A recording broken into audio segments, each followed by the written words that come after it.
wanna get rid of NDC so very bad. For deceitful promises they never kept. I wanna see them on the newspapers of Grenada today as the biggest set of liars of the age. For every time we close our eyes, we see the deceits and lies. Every tongue, every constituency, oh yeah, Grenada, prepare, cause enemy is here. Them guys did all kind of indecency, so divided around all the investors in the land. Yeah. They cannot even pay salaries, stopping the progressors of the land. Oh, I want to know where they come from and where they going. And this year, won't you practice what you preach? Yeah. Cause every time we close our eyes, we see the deceits and lies. And every tongue, every constituency, Grenada, prepare, cause the enemy is here to deliver anywhere. Oh yeah, enemy come to deliver.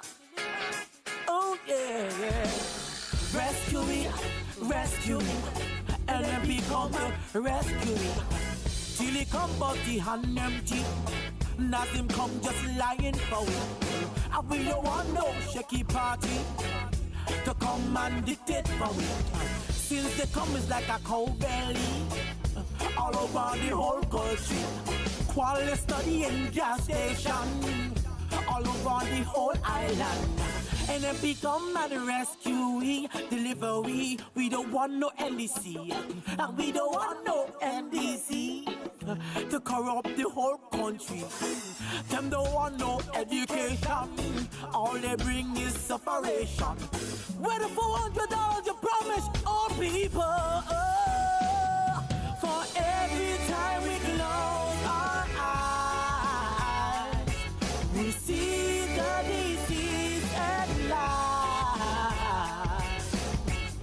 Every time, every constituency, Grenada, prepare, enemy will deliver. Yeah, yeah, enemy will deliver. Oh yeah, enemy will deliver. Yeah, enemy will deliver. For there is a wind of change, it blowing through the Spice Island.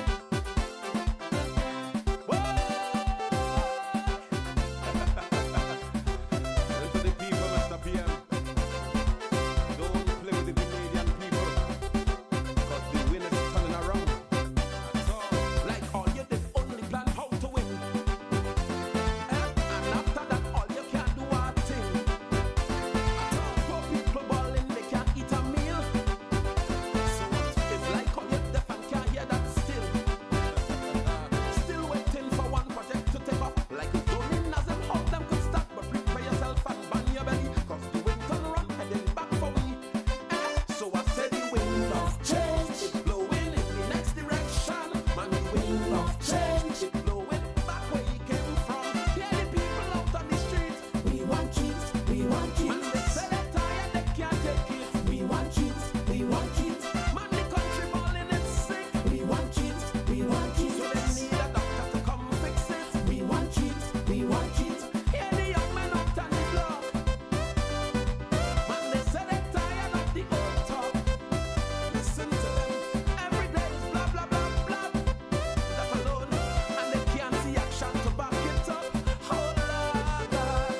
Good night to you, Grenada, Carriacou, and Petit Martinique. Once again, it's time for Talking Points. My name's Sheldon Scott, here with you until the 10 o'clock hour.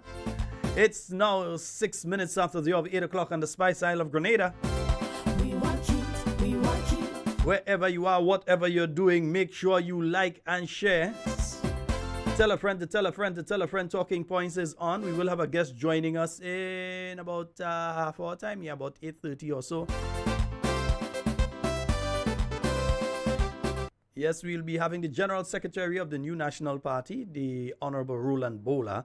He'll be having a discussion with us. You know, the General Council is coming up. He'll be giving us some information in relation to that and other activities, yeah? Let me hear you. I say Sunday's Green Day. Nice.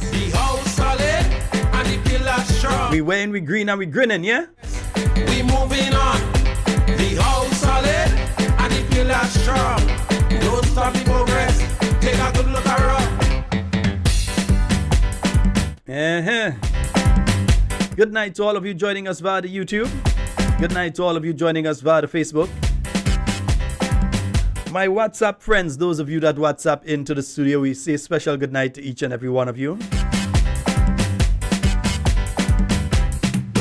Also the listeners via Real FM and the listeners via We Noise Radio. Hope you all are having a fabulous night tonight. Don't stop it. Don't stop it. Don't stop it. Don't stop it. Don't stop it. Don't stop it. Don't stop the progress. Don't stop the progress.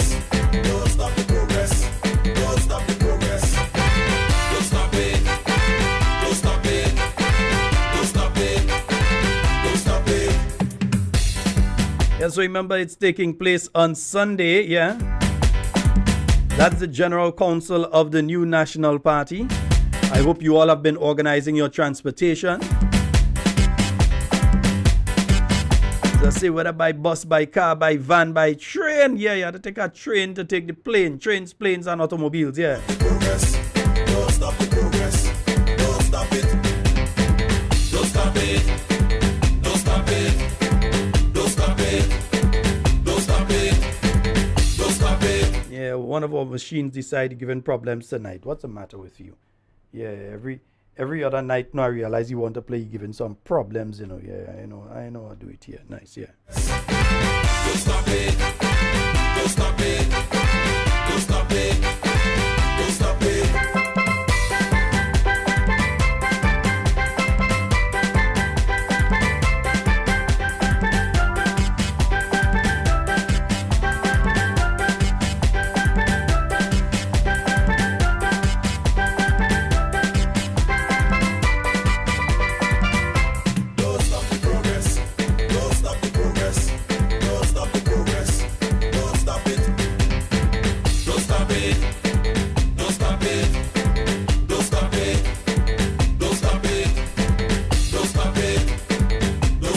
I don't know why it's just not working. Yeah. Don't stop the progress. Don't stop the progress. Don't stop the progress. Don't stop the progress. Don't stop it. Don't stop it. Don't stop it. Don't stop it. Don't stop it. The machine we usually bring our clips and so to you on, that one is giving problems tonight, yeah. Don't stop it. The house solid and the pillar strong. Don't stop the progress. We moving on. The house solid and the pillar strong. Don't stop the progress. Take a good look around. The house solid. Why tonight? When I have special stuff on that computer that I want to play for you tonight, he decided to give me trouble. The house solid and the pillar strong. Don't stop the progress. Take a good look around. Yeah, let me take a short break and get that computer up and running properly. It just decided to start giving problems as I tested it before. Decided it's giving problems as soon as we've started, yeah?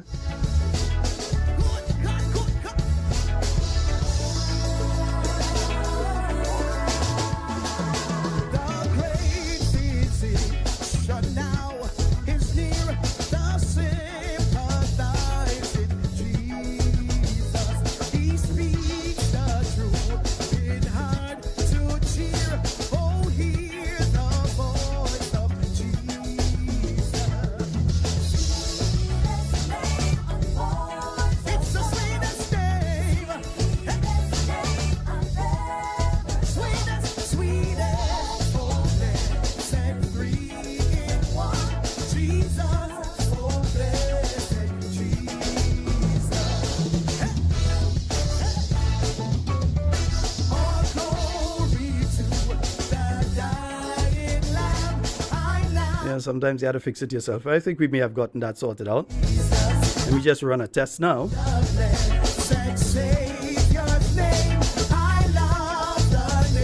Yes, indeed, folks. All roads lead to the General Council of the new National Party that's taking place this Sunday, the 29th of September, 2024 from 12 noon. And it's taking place at the Grenada Trade Center, yeah.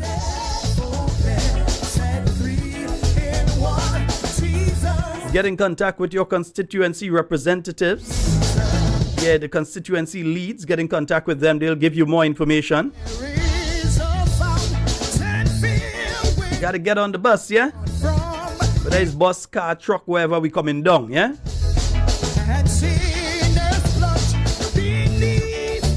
So that's taking place this Sunday. Good night to you, Camille Teresa Scott. Hey, I know you're smiling, girl. Patricia and Matthew out there in Canada. Good night to you.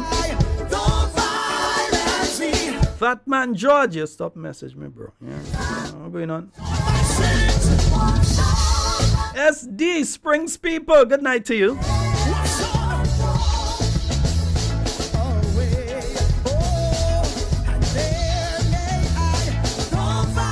A good night and happy birthday to my good friend Joel out there in Montu. Joel, yeah man, a happy birthday to you, bro.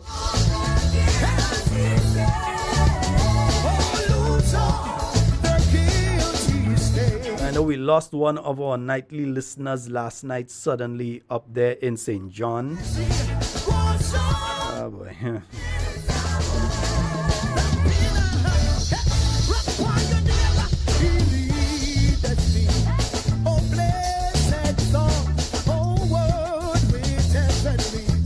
Andy Jean, good night.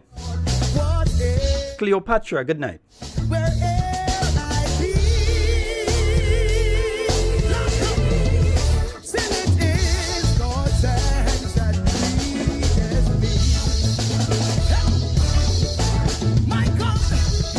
So we're just testing it out, eh?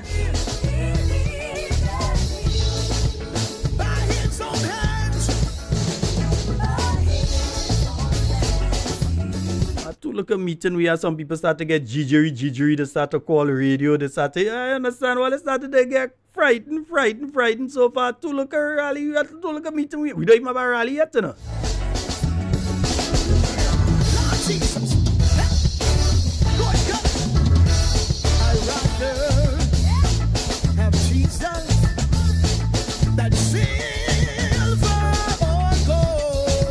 The new National Party celebrating 40 years, huh?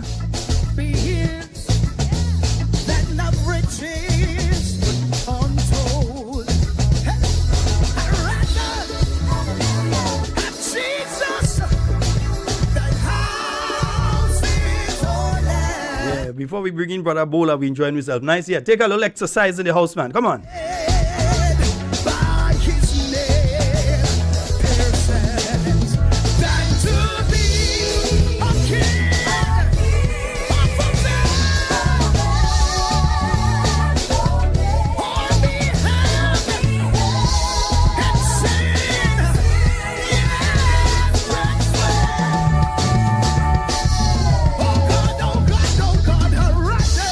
I feel hard to hear that artist live, you know. Yeah, serious.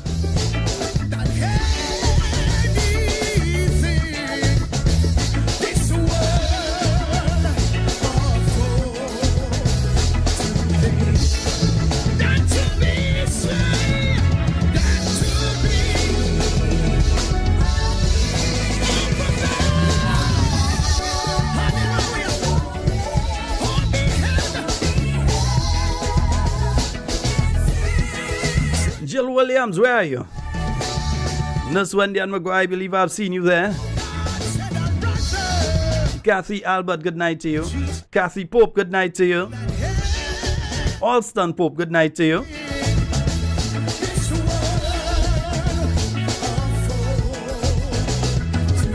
Auntie Chrissy, good night, yeah.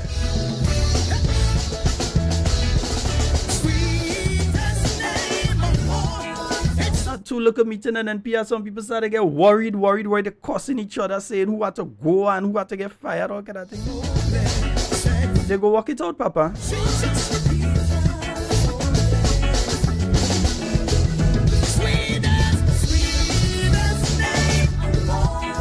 No, it's not a music program tonight, but you know, sometimes you just had a...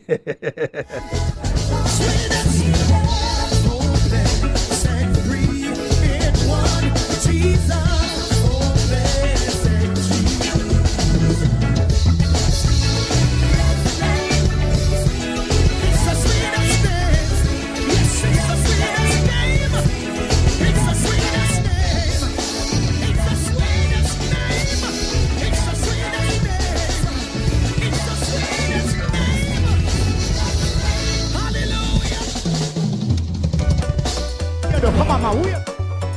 40 years we going strong and getting stronger. It's a celebration. It's a celebration. We love it. The future looking real bright, and we moving on just right. Happy anniversary. Happy anniversary, NNP. Anniversary. Happy anniversary, NNP. 40 years of resilience, progress and visionary leadership. Not carrying hope for a brighter future. The new national party. It's a celebration. It's a celebration. We love it. The future looking real bright, and we moving on just right. It's a celebration. It's a celebration. We love it. There's no segregation. We're the best party, and we know it. Happy anniversary. Happy anniversary, NNP. Anniversary. Happy anniversary, NNP. 40 years and going strong, providing a solid foundation for the nation's future. 40 years of greatness, development and progress, yeah. It's a celebration, it's a celebration, we love it. The future looking real bright, and we moving on just right. It's a celebration, it's a celebration. Yes, indeed, the jingle for the 40th anniversary. We're the best party, and we know it. Happy anniversary, NNP. Yeah, get used to it. You'll be hearing it a lot, yeah? Anniversary, NNP. Going strong and getting stronger, NNP. Happy anniversary, NNP. Happy anniversary, NNP. You know what? I feel I will touch one more before we get into the discussion. Yeah, I was just making sure. Are you okay?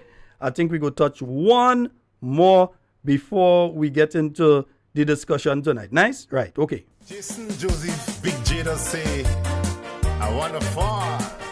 Me, I want to fall. I want to stand up and sing. Everything appeared so easy for the new PM in the city. I say this man is a magician with his golden pen in his hand. See me waiting for miracles, but all I get in is basket and brambles. With lawyer tactics so he could deceive, cause we so gullible and so naive.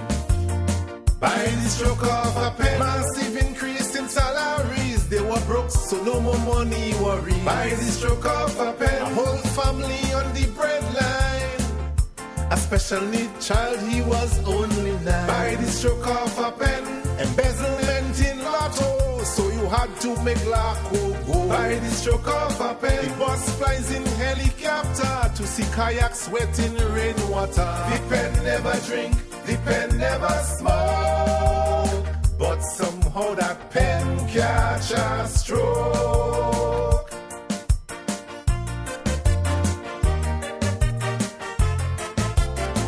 I want a ball.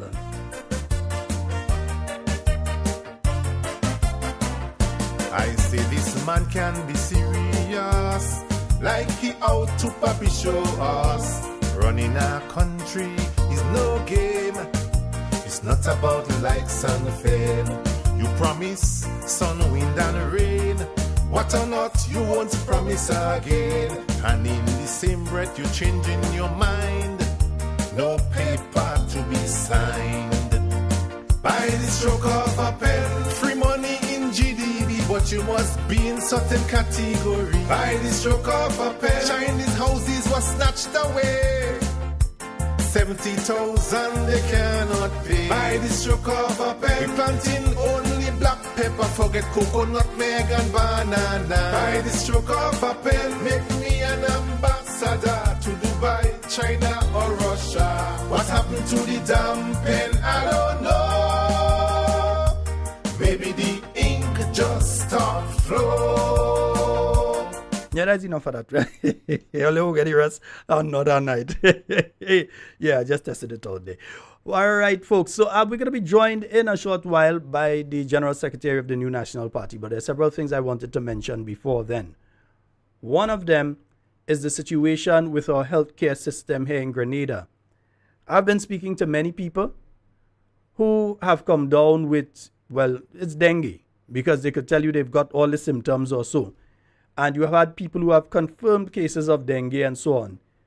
The Ministry of Health remains very, very silent in relation to this. And again, I always place the blame on the leadership of that ministry or lack thereof. Because I do not believe that there is leadership when it comes to that particular ministry. You had the minister who is in charge of health could decide for nearly a whole month he just leave the island, he gone on personal business. Just leave. And now you're hearing a twin babies died at the hospital. You're hearing various people coming out with horror stories of what they have went through at various parts of the healthcare system. You have young people. How much young people died in the last month? And we're speaking of people under the age. Let's just use the age of 40 as an example and say people under the age of 40 that have died. And you're not even having a proper investigation. When the first three, well, not first three, but the three that became very public, children died, you said you're doing an investigation. They have not come back to the general public with any findings of any said investigation, or to at least say that the investigation continues.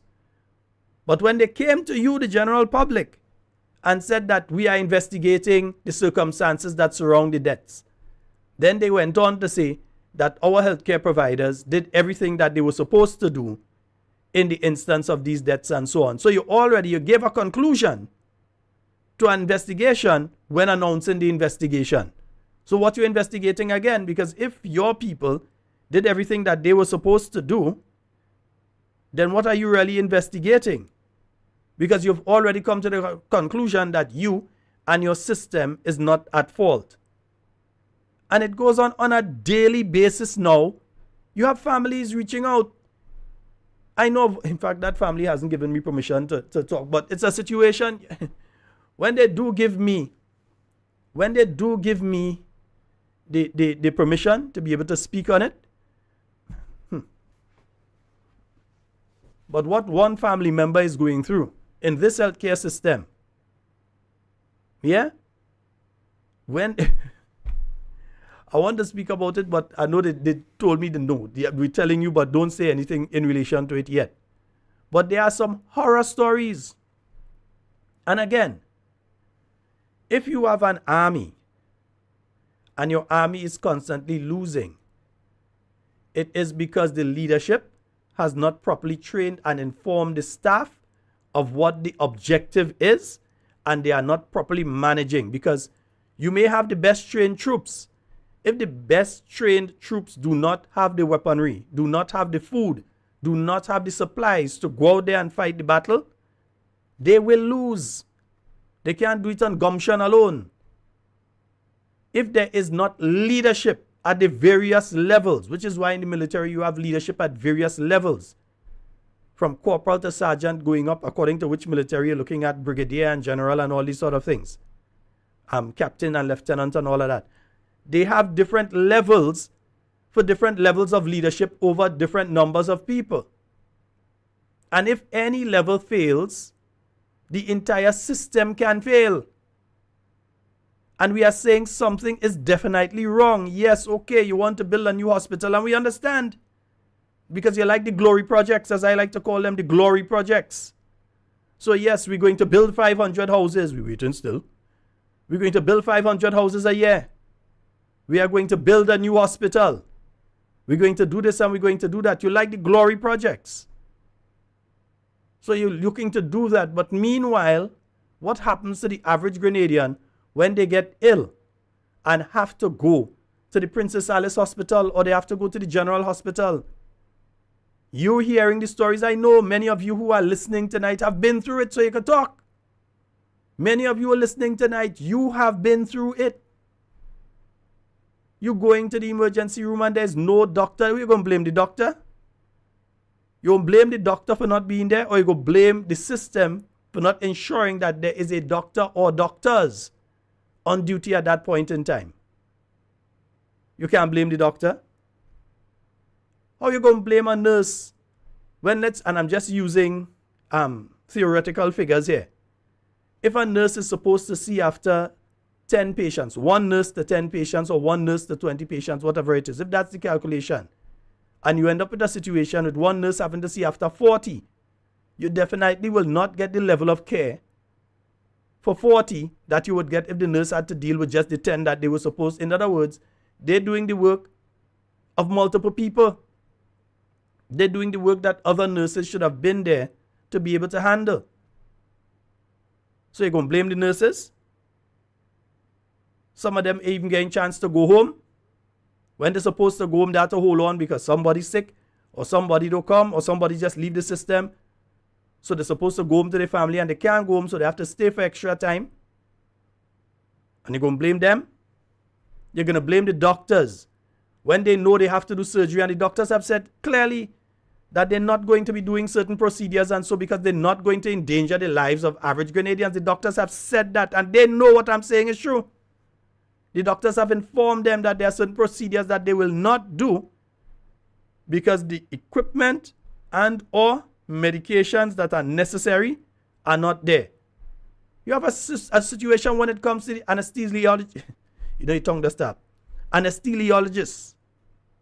In other words, the person that has put people to sleep. Let's just put it easy as that. You have situations in relation to that. And now you coming and talk about you're going and build new hospital, you're going and build new hospital. But if you carry over the same mentality, you carry over the same attitude, you carry over the same failed policies into the new facility, what is going on now will continue. And in all of this, the very garrulous, at a point in time, you used to hear him a lot, isn't it? He was very vociferous. So you used to hear the Minister of Health all the time. All of a sudden, he get quiet. All ministers afraid to talk now. All afraid to talk. All afraid all make mistakes when all they talk and talk. If you all are speaking the truth, then you all have nothing to fear. The mere fact that you all are hiding means that you all want to hide the truth. So from Minister of Health to Minister of Housing, all of them hiding because they are afraid that they would have to come out and speak the truth and the consequences of having to speak the truth. Because if they lie, they know we're going to come out and say directly that, hey, you lie. We're going to come out and say it. But these are the situations that the average Grenadian is faced with on a daily basis, and it is unfair. And then, when you have family members overseas trying to assist and so on, it gets even worse. Because where they should be making provision to make it easier for people to assist, seems to me as long as they watch you and they find that one does be in NNP thing up in New York, or that one does be in NNP thing in Canada or in England, that they're looking to give you a hard time. Even people just trying to send normal barrels over to Carriacou for their friends, for their family members, and especially for their family members. It's problems.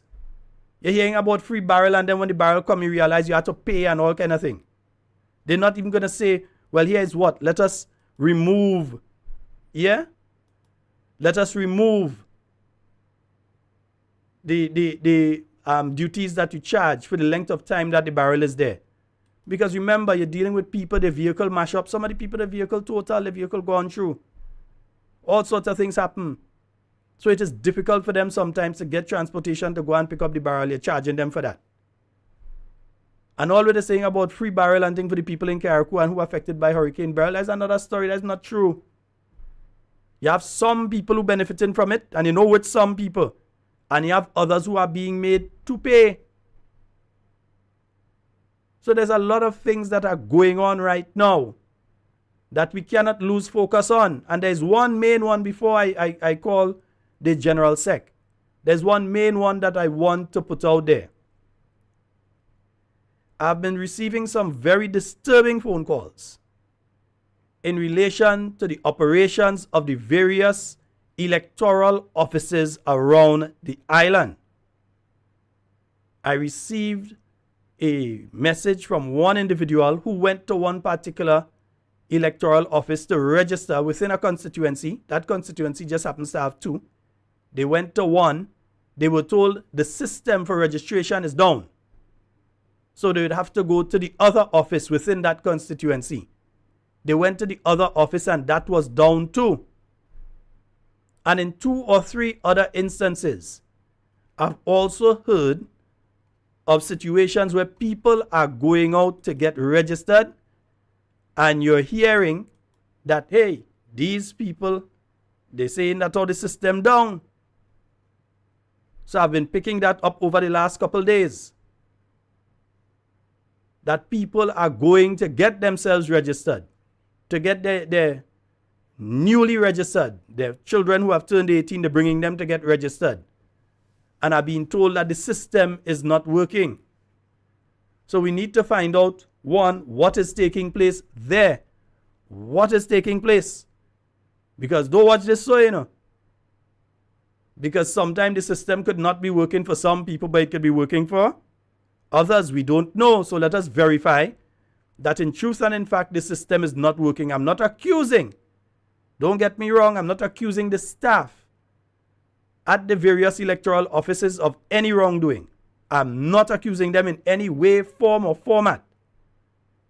I am saying if there is a problem, it needs to be fixed and it needs to be fixed immediately. When people are ready to go and register, we don't want a situation where, you know, some people like to wait until last minute. So they wait until last minute, get caught with their pants down, and then they can't go and register. We want to make sure that all the people who want to register, to make sure that this government go get registered. And of course, this government would want to make sure that those people don't get registered.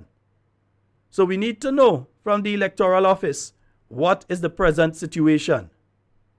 How many of your satellite offices are offline? In other words, unable to process the applications to get onto the voters list and provide a voter's ID. We know they don't print it there. We know they print it at the main office. But you take the information there.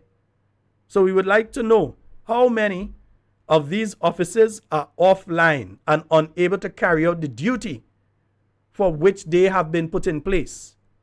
Is it an equipment problem that can be resolved quickly?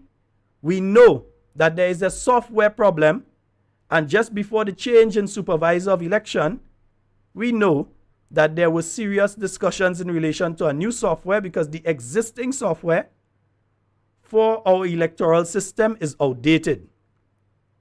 The company that created that software no longer exists. I hear some of them, NDC was trying to blame NNP for that. No, that was done in 2010. That was not the NNP time, not we that engaged the company. Check all yourself. Know all your figures. Yeah? Know all your figures. That had nothing to do with us. But the company no longer exists. They can no longer, so therefore you cannot update the system that we have in the way that it needs to be updated for security otherwise, and a new system has to be procured. So we need to find out what's going on with that. Folks, 44073, in fact, no, let me let me make a try now to get on to the Honorable Roland Bhola. Yeah. Play with country with a play with economy. We are play with country with a play with economy. Cause no government representing we with a play with mentality. We become a play with country with a play with economy. Only hungry belly and the poverty.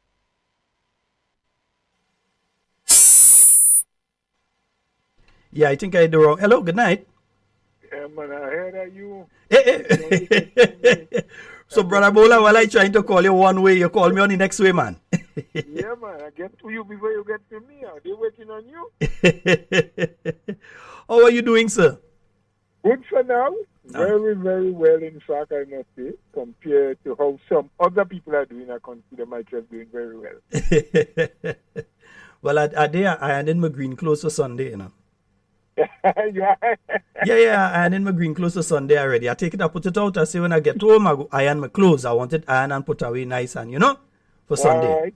Ready in Yeah. time. They say a stitch in time save nine. Yeah, and even the people who go into church on Sunday and they may not be able to come, they could wear their green to church. Yeah, just wear your green to church, Of man. course, of course. You know? They can. So They Sunday is green day. We put it on green. Good. Whether we could come, Yes. we can't come, we put it on with colors. Yes, ma'am. Yes, indeed. So, Brother Bhola, give us a little insight into what is going to be taking place on Sunday. Sunday is General Council Day for the New National Party, celebrating 40 years. What will be taking place on Sunday? Okay, just before I get into the discussion, Sheldon, just allow me to thank you and the controllers of your program for giving the opportunity for a one-on-one on what is going to be happening on Sunday. But secondly, I want to shout out all of your listeners by whatever means they are, and in particular the people of Carriacou and Petit Martinique, those who can listen to you, those who are hearing you, who has the means of listening. I mean, they are constantly in our prayers and in our hearts. And for those who are unable because they don't have the right condition to have the devices and to set up, or the phones are not charged because maybe wherever they are, the shelter or something, they couldn't get an opportunity to charge it. Those who are listening to big shout out. We believe and we pray and we hope that sooner than later they would get the necessary assistance needed for them to, improve. In most instances, their living condition and so. So that out of the way. Yes, Sheldon, it's a general council, which is a normal thing that the political party will do, NNP in particular. It's required constitutionally. The general council is, not the highest decision-making body, but second only to the convention. And in fact, it is an opportunity where the party goes indoors with delegates or representatives from every constituency to speak party issues and party business. This General Council, however, happened to coincide with the 40th anniversary of the birth of the New National Party. So, what can we expect? Registration starts at 12 on Sunday. In the first place, the location is the Trade Center there in Grenada. Registration starts at 12. The actual General Council begins from 1 p.m. sharp. And we want to be on time. We want to encourage our people to be on time. Try to get to the Trade Center between 12 and 12:30, quarter to 1 at the latest, especially the delegates, because they are the ones that have to participate in the first part of the session. Yes? And the first part is oftentimes referred to as the business session of the General Council. That is where you will hear all of the reports, financial, youth, women, the General Secretary's report, which is normally the main report because it covers and touches on all of the constituencies, because the varying constituencies, all 15, would send in the constituency report to the General Secretary, who presses it. I some of them are 5 pages long. You can't just read all of that. And the reason why we do that is to save a bit of time, because if every single constituency, all 15, has to report on the activities over the last year or 2 years, in fact, it takes days to get through all of that with questions and responses and so forth. So it normally comes into the General Secretary, who in his report will cover a bit on every constituency, some of the main highlights, some of the main things. However, though, every constituency do get an opportunity if there are pressing matters that they believe is pertinent enough that the General Council should take a look at it, and give some kind of decision. The opportunity will be given for such, yes, and that happens in the business session of the General Council. By 3 o'clock, 3:30, I think is the exact time. I don't have a copy of the agenda before me now.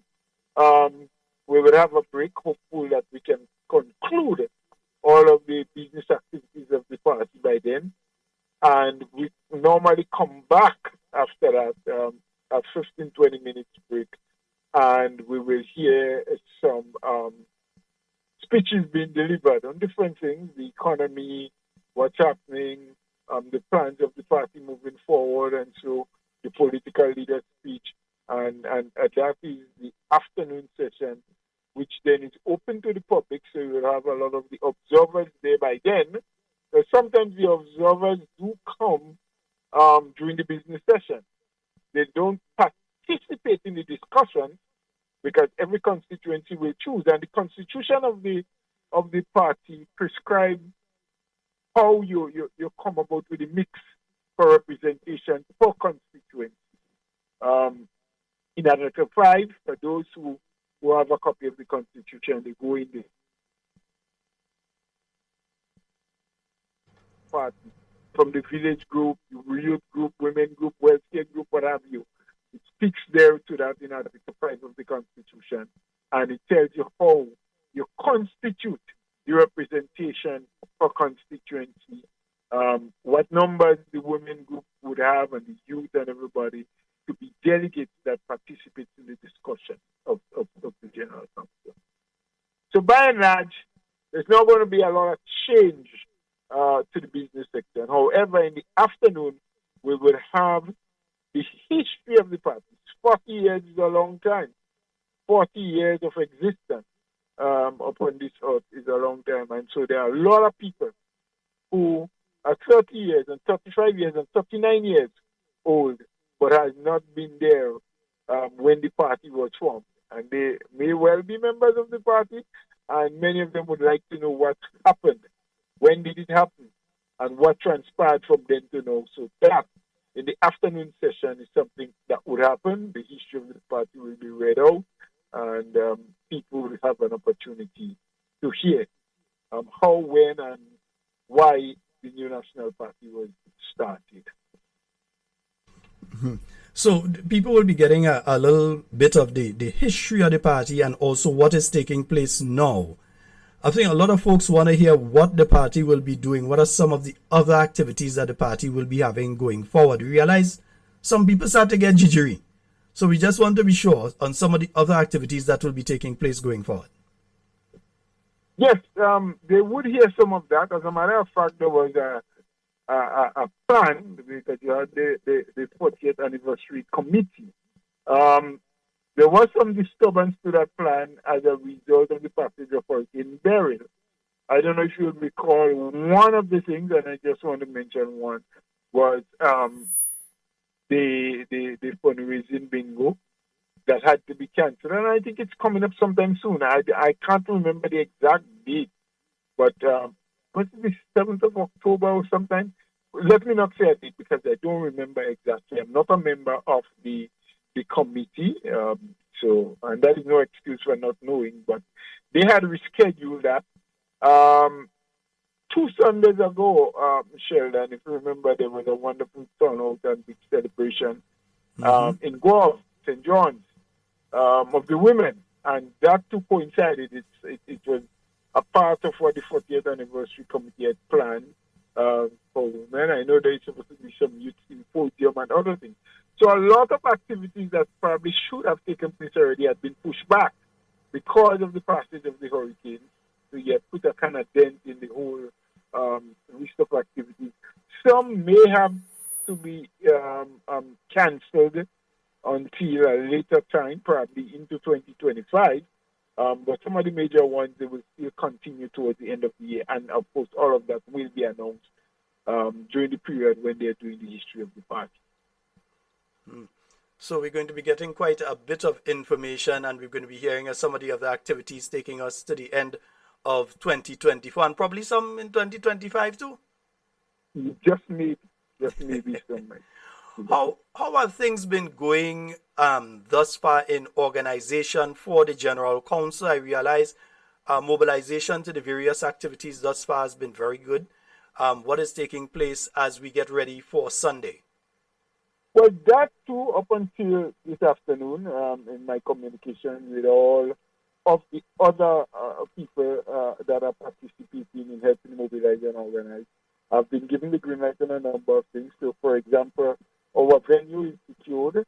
The plans are open place for beautification and everything, and for the chairs and so forth. And to the people of St. Patrick's in particular, and they have been told the reason why the venue has been changed, because originally we did say we were going to St. Patrick's to the Hermitage Government School. And a number of considerations, a number of things came under consideration thereafter the announcement was made and the preparation started, because we had already written to the ministry, we had checked with the principal, we have been given permission. So it's not a situation like what happened in Grenada Secondary. Permission wasn't given and taken back. We had the permission. We, in fact, had to write to the ministry and thank them and let them know we are cancelling the venue to move to another one. One, the size of the chairs, because it's an elementary school, a primary school, the chairs are a bit small, and so it would mean that if we go there, we'd have to bring in our chairs, renting chairs. Some of the senior people, bigger size people, won't fit into those chairs. Mm-hmm. They are too low, they are too small. Secondly, these days I might even fit in one. Secondly, we consider the kind of heat that we are having these days. The place is very hot. And we're starting just after meeting. To have people seated in these cramped spaces from just about after 1 in the day, something we didn't look at originally. Without any air conditioned system, it's going to be not the very best. I mean, we know not the very best, but we think it would be subhuman to want to have people for a couple of hours under those conditions. Now, the Trade Center is much more spacious.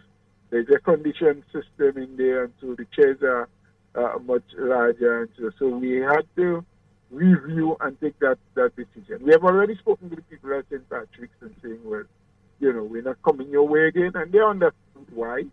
And so there's no hard feelings, so we are heading. So in terms of preparation, yes, venue is secured. All of the other things that we need to have on the day is prepared, it's ready. We know who all our speakers will be up until this time, our agenda. Still in a draft stage, may have one or two little things between now and Saturday, but nothing major. The National Executive has seen it, has discussed it, and is okay with it. So it's only minor changes that could be made at this time because the Executive met last Thursday. At the constituency level, mobilization is taking place as we speak. People are deciding who is going, who not going, one bus per delegate per constituency, and then there are other buses, 3, 4, 5, I believe in some instances, for other participants who would like to come around. So, yes, I can say we are on the ball and trying to get things all in one for Sunday. How has the feedback been from folks wanting to come down? Because I know I've been inundated with text messages, Facebook calls, Facebook messages, WhatsApp calls, direct calls, text messages. The only thing I can get is an email so far from somebody asking what is the organization for transport down to Sunday. What have you been getting on your end? When you say people wanting to come down, you mean from our end of the island, or it's from outside of the island? All. And an interesting question, as we mentioned, that just popped into my mind. will we, considering the situation, be joined by a delegation from Carriacou and Petit Martinique? That is being worked on, and of course, the NNP representative in Carriacou is one of the main speakers for Sunday. Because, we have to bring our people up to speed, up to date with what is happening in Carriacou, and who is better off to do it than the person who is living there, dealing with it. Yes, we hear from friends. Some of us have been to Carriacou. We've seen with our own eyes. But someone who is on the ground every day and interacting with the people, meeting, and people are giving stories to him, he will be here.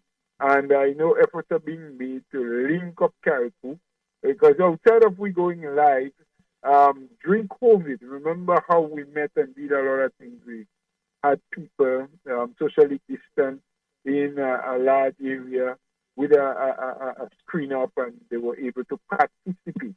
So that is being looked at as well.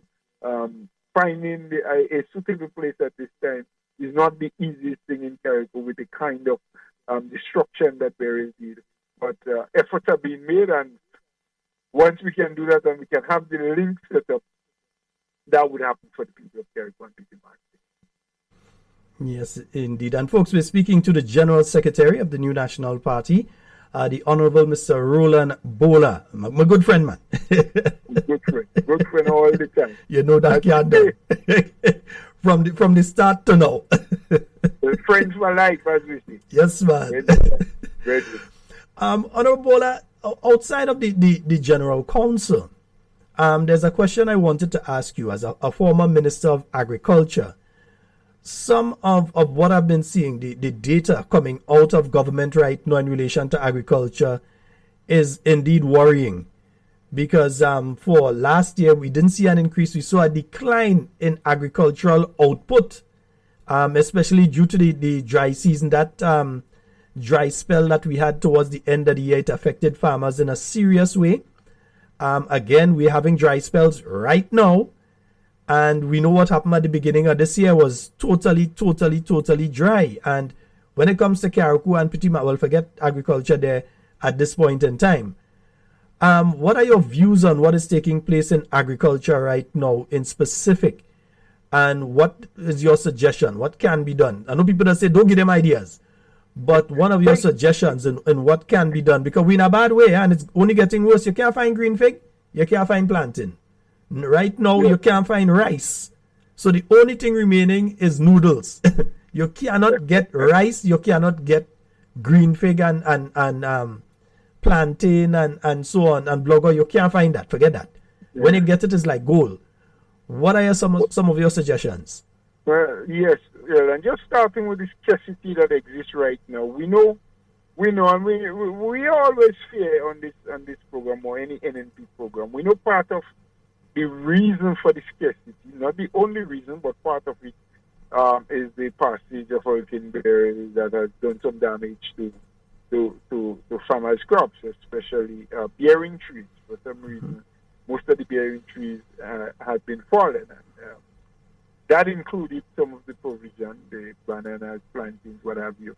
They were operative. So farmers, or some farmers, I should say, trying to replant now, because there are other farmers who probably just so despondent, so discouraged, looking at the entire field down and not getting the kind of motivation, if I can use that word, from the ministry. There's a lot of talk about what we will do, how we will help, but nothing on board. I remember, and just throwing a little bit, after Hurricane Ivan, one of the things that the government then, which was the New National Party and the Ministry of Agriculture, did, some people condemn it.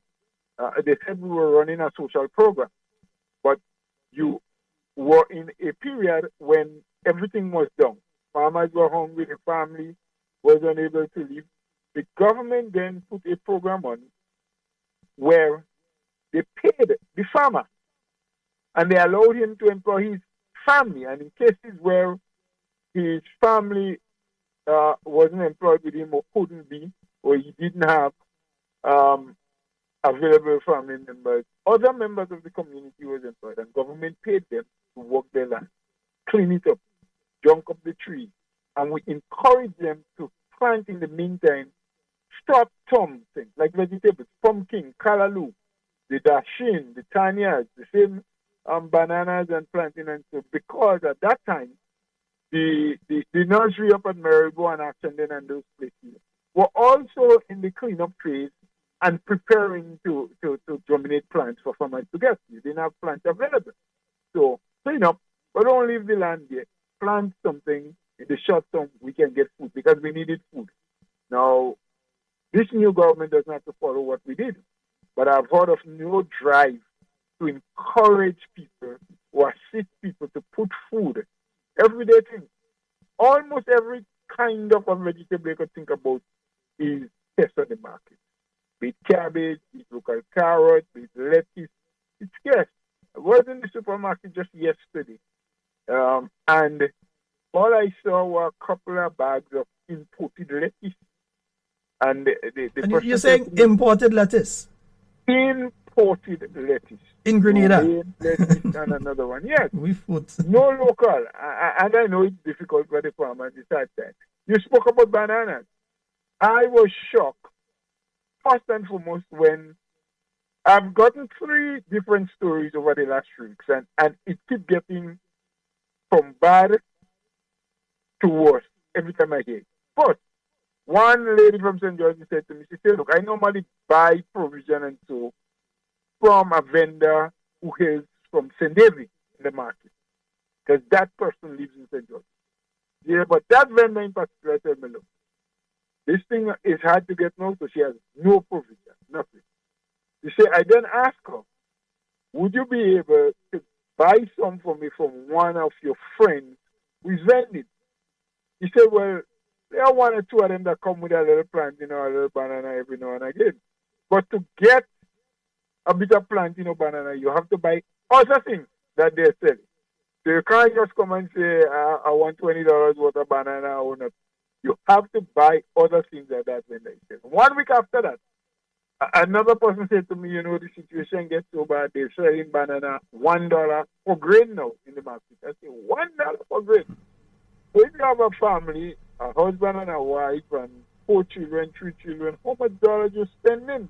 If you spend $10 on 10 grains of banana, and I hardly believe 10 grains of banana in a house with 2 adults and 3 children, would do the trick. You need to add something else, a little flour to make a soup, add dumpling or something else. By last week, I was told that green banana now, if you could find at all in the market, is $5 a pound. I didn't go to the market to see that myself, but that is what was reported to me. So I'm telling you, the situation is just getting worse every day. So that's bad. Coming to the real issue of a decline in production, children, we would have expected that unless we do what was planned before. Because the issue of climate change, the issue of the changing weather pattern, it is not something that started yesterday. It is not something that we're just hearing about, all of the environmental changes that will take place. So we had started as a government to talk and to implement what we had referred to as climate smart agriculture, where you have to introduce greenhouses.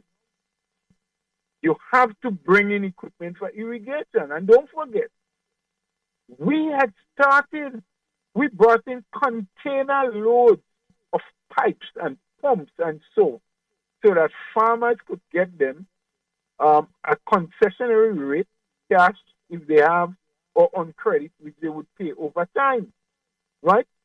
Now, since that importation of several container loads of pumps and lines had been distributed, never again after that, no other government, even the present one, I don't even hear them speak about it. I don't hear any conversation or any plan about bringing in greenhouses. As you've said, dry spells, what do you do? And the dry spells will continue and probably may even get worse, because this dry spell is worse than last dry spell in the context of the level of humidity that you have. The place is so hot during the day, unless you have these shade houses to shade the vegetables and so. And you know what? We are going to come to the stage where even crops like banana and plantain would have to go under shade houses. I've seen it happening already. I've seen it in Asia. I've seen it in places like Israel and so, where even bananas and plantains are being propagated, well, not just propagated, but grown under shade houses because the climatic conditions for them has changed so much that they have to do it. And we have to do a lot more irrigation. We have to prepare to help farmers do water holes and so, because our sources of water for irrigation, like our rivers and some of the streams, they are quickly drying up too. The water levels in some of those are so low at this time that you're wondering whether or not it will sustain for a very long time to come. So we must take some bold steps, and we must encourage also some younger people to get involved into the agriculture sector. Because a lot, I think the last time they did something and they came up with the average age of a farmer, it was between 55 and 60 years. When you bunch everything together and you do the math and you do the calculation, the average age was between 55 and 60. Now, these people, they have been schooled and aged in doing farming in a particular way. A lot of them don't want to change. So unless we start getting a new generation of people to get into this thing and to learn the skills of present-day agriculture or farming, I think we're in for a lot of trouble. I think we're going to continue to see decline in our output going down the road. Weather condition one, age of our farmers two, the lack of encouragement and moral building and proper assistance from the administration. And I'm not saying it is easy, and I'm not saying the administration has to do everything. But of course, as the people in charge and leading the charge, they need to do more and say more and meet more often with the farmers to give them the encouragement that is needed to see any semblance of growth in the industry to happen. Now, let me ask a question here, because I've heard several people involved in the agricultural sector postulate on this particular one. The absence of the Marketing and National Importing Board has affected the output of farmers. What's your view in relation to that? Is the absence of the Marketing and National Importing Board negatively affecting farmers on a wider scale, on a small scale? Is it affecting farmers? I would believe it has had negative effect. There are those farmers who have their own transport, who may have been able to find alternative markets like the supermarkets, the hotels, restaurants, because they can drop off stuff directly to them. But you have a whole host of farmers who has no transportation, no means of transportation. And of course, having the marketing board operating in the way it used to before, they used to go around with a truck or a van or something.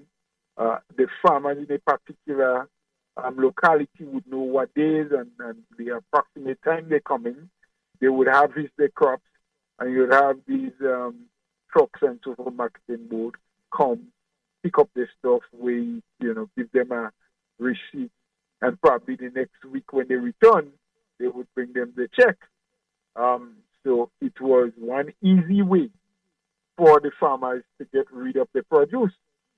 With that facility taken away, I believe it has caused some farmers either to give it up completely or to significantly reduce on what they were doing, because they probably believe now that the only means and the only outlet has been taken away or has disappeared. Because believe it or not, there are some farmers in this country that was farming and they were selling every single thing they have to marketing board. There are others who are a little bit more astute and probably have better connections, have friends, or know people, or know how to market their own thing, and they have had alternative. While they sold to marketing board, they have had and made connections alternatively to sell this stuff. So for those who are dependent on marketing board, as we would say in our local parlance here, wholly and solely, for these people, the means of livelihood is gone, and so it has contributed to the reduction in the output in the agricultural sector. So yes, I say it has affected. To what degree? I mean, I have no data to measure, but it has negatively some of the farmers. And let me just send a message. Whoever is trying to call on the local line, please do not call at this time. We have Mr. Bhola on the local line. So whoever is trying to call, please stop. When we finish with the interview, then you'll be able to call. All right? Nice. We can't end Mr. Bhola's interview and take your call now, can we? So hold on. Nice. Yeah. Honorable Bhola, outside of that, there's the issue. You spoke of irrigation and the importance of water to the farmers and so on.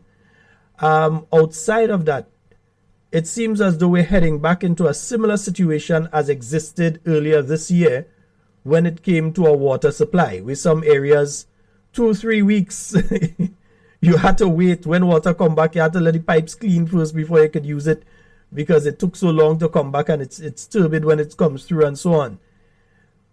It seems as though we're heading back into that. This weather pattern is similar at this point in time. We may be heading into a very serious dry season, but we seem not to be hearing anything from government in relation to, hey, we're doing this, we're trying to get this. We hear nothing from them as to what they are trying to do to assist the National Water and Sewage Authority to provide water to us, because the National Water and Sewage Authority, they basically purify water that exists and present to us. Yes. But if the water does not exist, what are they going to purify to send to us? So I don't know what your views are in relation to that situation as it is right now. Again, it seems as though we're heading into a bad dry season. I'm not sure what your views are. Well, Sheldon, it's a number of years now we have been having this crisis during the dry season, and I know a lot of work went to that. As a matter of fact, during the period when I used to operate as Minister for Agriculture, Lands, Forestry, Fishery, and the Environment, I always remember that period. It was a pretty huge ministry. We had been to many of these environmental conferences and so on Grenada with the added help of Mr. Leon Charles and Dr. Spencer. They always spoke on behalf of Grenada, even though they were representing other major bodies like climate and analytics, and so they used to work for two proud Grenadians who were always at the forefront of that fight, for adaptation and so, and for us as smaller emitters, smaller countries who emit very, very little greenhouse gases to be compensated by the bigger countries. And one of the things that we had been able, with the work of a planning unit from the Ministry of Finance, and so one of the former managers of the same marketing board was leading in terms of preparing that project. We're able to land the project, took some time and some negotiation through from the Green Climate Fund of in excess of $100 million grant money that now WASA would have access to not only do repairs and replacement of a lot of worn pipes to reduce the level of leakage that we had, but also to have greater storage facilities. So they were supposed to construct a couple of more dams and probably expand some that they had, and to get more storage. So in times like this, while they may regulate, yes, because that may still be necessary, but they would at least be in a better position to ensure that there is not stoppage for weeks.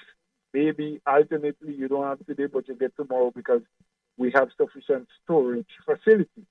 Now, I am not sure exactly where that project is now. I know the monies were made available. I know some work had started. As a matter of fact, I think Tennis Trucking was one of the companies that had a contract in part of St. Andrews because they had started some work from Maribo down into Grenville, passing the Canal Road, and they are now, not Canal Road, sorry, but through Gamba, yes, coming out just opposite Canal Road there.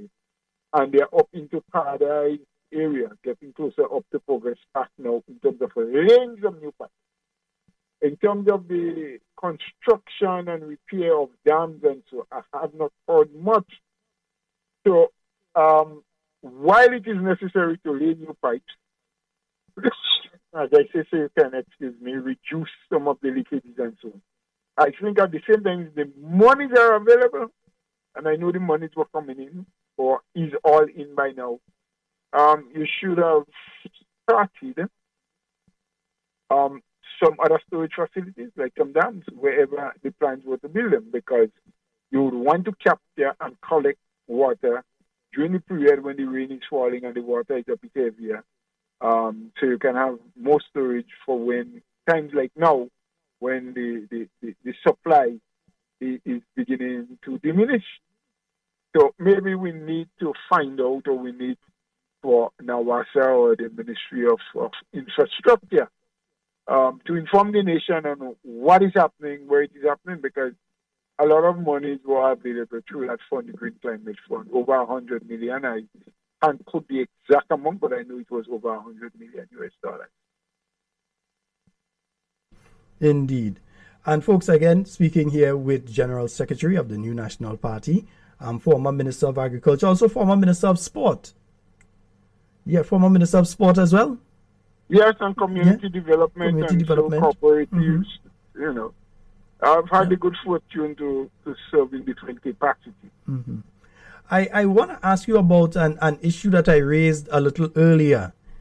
I have been hearing, and I don't know at your level if you've been hearing the same thing, about some folks going to some of the electoral offices and being told that the system is down. So I don't know if you've had any insight, if you've received any similar information in relation to that. Folks that have been going to register and are being told, hey, the system is down, check another location, and they go to the other location and it's the same situation there. Well, not in relation, Sheldon, to the office in our locality, St. Andrews Northeast. They have not, or no complaint has reached me. I can't say that in our neck of the woods that is the case. It may well be the case, but that news has not reached me. But I've heard from friends from other parts, you know, that they are having difficulty. What has been a concern for us, not just in Northeast, but as a party and throughout the country, is the fact that in recent months, canvassing and going through the voters list and picking up the addendums when they are available, there have been some alarm raised about some very strange names and professions that people are noticing, and that in the inquiries and trying, as we often try to do, to put a face to every name that you see, it is extremely difficult to find these people. No one seems to know them or have ever heard of a name like that in their locality. And I'm talking of various constituencies and villages. So that is the really troubling concern that we have. We're very concerned about it. We are working on it. We are gathering as much information as we can. There's a plan going forward as to how we will deal with it, outside of just making the necessary objections and filling out the forms that are available from the electoral office. We have a team of lawyers that we're looking at what next steps can or may be. But in terms of the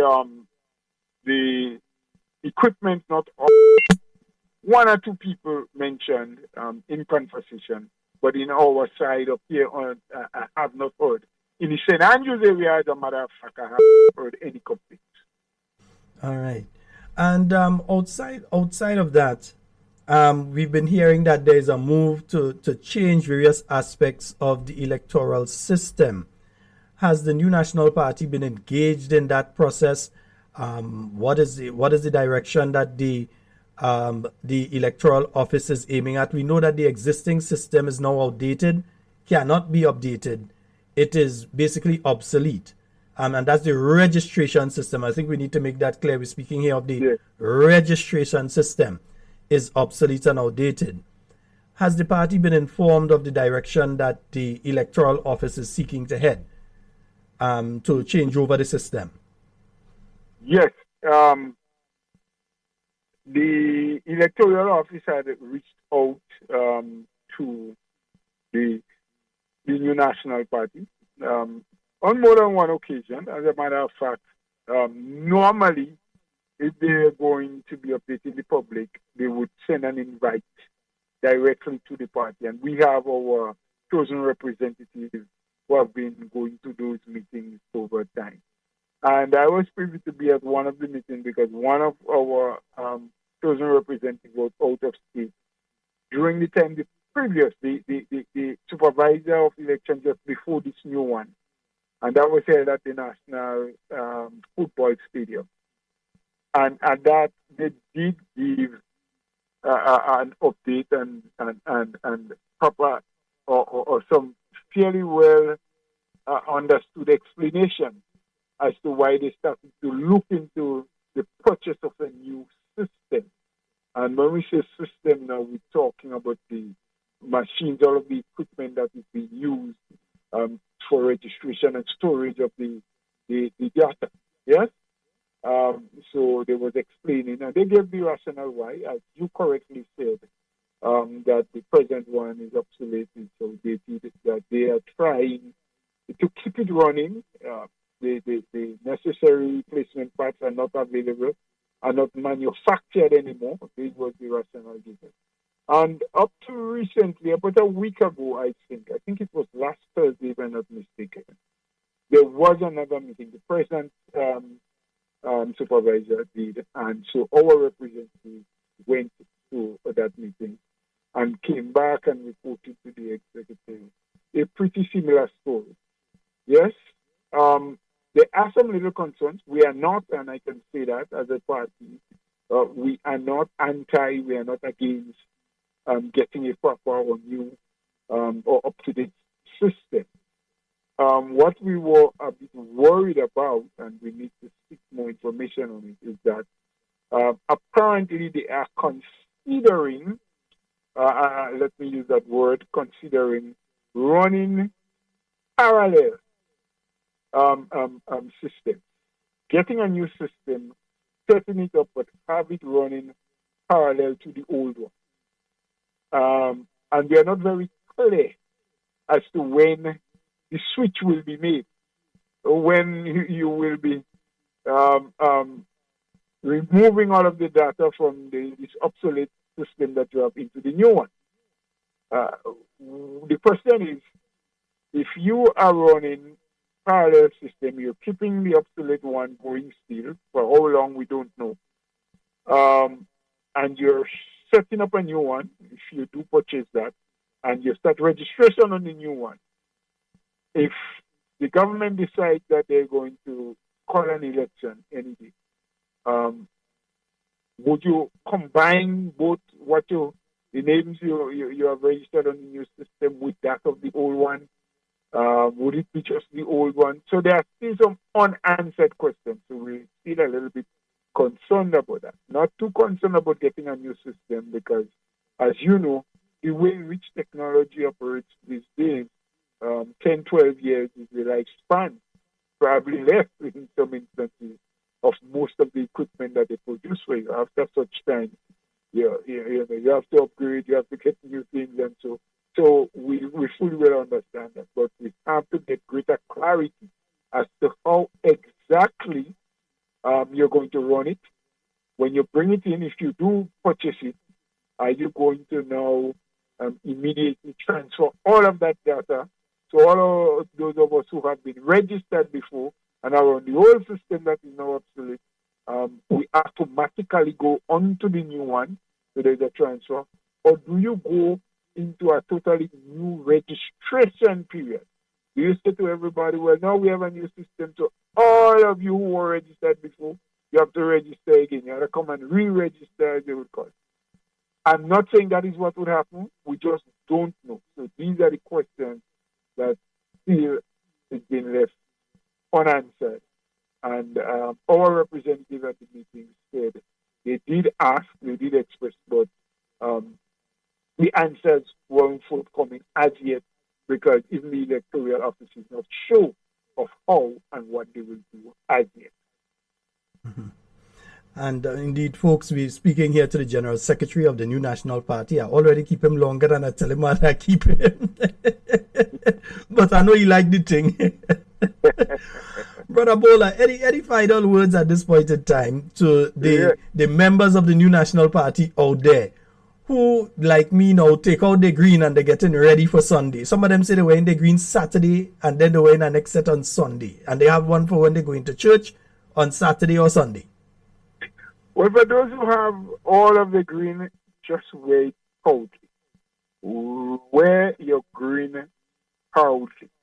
We're celebrating 40 years as a party. There's nothing that we need to be ashamed of. NNP has done well. We can argue the fact that NNP could have done more, or NNP should have done more. As a matter of fact, there's no argument about it. I believe, yes, the circumstances have been different in different times, so a lot more that we probably wanted to, we were unable to. But I hear some people, especially those who are not very supportive of the NNP, said, what NNP ever do? I don't even answer to that, Sheldon. I don't even think that is something to answer to. Because anywhere in this country you go, any part of this country you go, Carriacou, Pikimaknik included, yes, you can see the footprint, you can see the handwriting of the new National Party. You can see something, some object, some structure,